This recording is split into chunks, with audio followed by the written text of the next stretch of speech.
Hi friends, இன்றைக்கி ஒரு mini vlog தான் பார்க்க போகிறோம். இன்றைக்கி விளாக் என்னென்னு பார்த்தீங்கன்னா, பாப்பாவுக்கு பர்த்டே வந்து இன்னும் ஒரு 3 டேஸில் வரப்போகுது.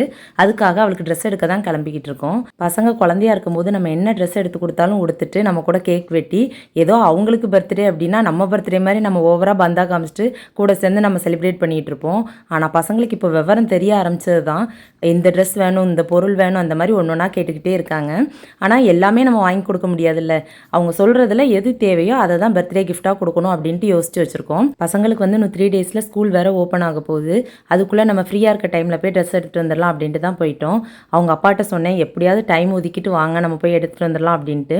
அவங்களும் சரி ஓகே அப்படின்னு சொல்லிட்டு எங்கள் கூட வந்தாங்க. அதாவது பாப்பாவுக்கு வந்து அவங்க அப்பா கொஞ்சம் பார்த்து பார்த்து எடுப்பாங்க. நம்ம நல்லாவே எடுத்துகிட்டு வந்தாலும் இது நல்லா இல்லை, நான் செலக்ட் பண்ணது தான் நல்லாயிருக்கும் அப்படிம்பாங்க. அதனால் இந்த வம்பே வேண்டாம் அப்படின்னு சொல்லிட்டு அவங்களையும் கூட்டிகிட்டு போயிடுவேன். பார்த்து பார்த்து ஆனால் நல்லா செலக்ட் பண்ணுவாங்க. இவங்க வந்து ஒரு 4 ட்ரெஸ் கிட்டே என்னோட ஹஸ்பண்ட் செலக்ட் பண்ணாங்க. நான் ஒரே ஒரு ட்ரெஸ் செலக்ட் பண்ணேன். அதுக்கப்புறம் பாப்பாவுக்கு ஒன்று ஒன்றா போட்டு பார்த்துக்கிட்டு இருந்தோம். இப்போ எடுத்துருக்கிறதுல பாப்பாவுக்கு ஒரு ட்ரெஸ் எடுத்திருக்கோம். அதில் வந்து அவள் எத்தனாவது போட்டிருக்க ட்ரெஸ் நல்லாயிருக்கு, நாங்கள் எந்த ட்ரெஸ் எடுத்திருப்போம் அப்படிங்கிறத மறக்காமல் கமெண்டில் சொல்லுங்கள். நான் அவள் பர்த்டே வரும்போது நான் செலக்ட் பண்ண ட்ரெஸ்ஸாக அவங்க அப்பா செலக்ட் பண்ண ட்ரெஸ்ஸாங்கிறத நான் சொல்கிறேன். அதுக்கப்புறம் அவங்க அப்பா வெயிட் பண்ணுங்கன்னு சொல்லிட்டு ஒரு கிஃப்ட் போய் வாங்கினாங்க. அது என்ன கிஃப்ட் வாங்கியிருக்காங்கிறதும் எனக்கு தெரியாது. பர்த்டேக்கு தான் நம்மளே பார்க்க முடியும். சரி ஓகே, கண்டிப்பாக யூஸ்ஃபுல்லாக தான் ஏதாவது வாங்கியிருப்பாங்க. இன்னைக்கிட்டே இப்படி தான் ஃப்ரெண்ட்ஸ் போச்சு. வீடியோ பிடிச்சிருக்குன்னு நினைக்கிறேன். வீடியோ பிடிச்சா லைக் பண்ணுங்கள். பாய்.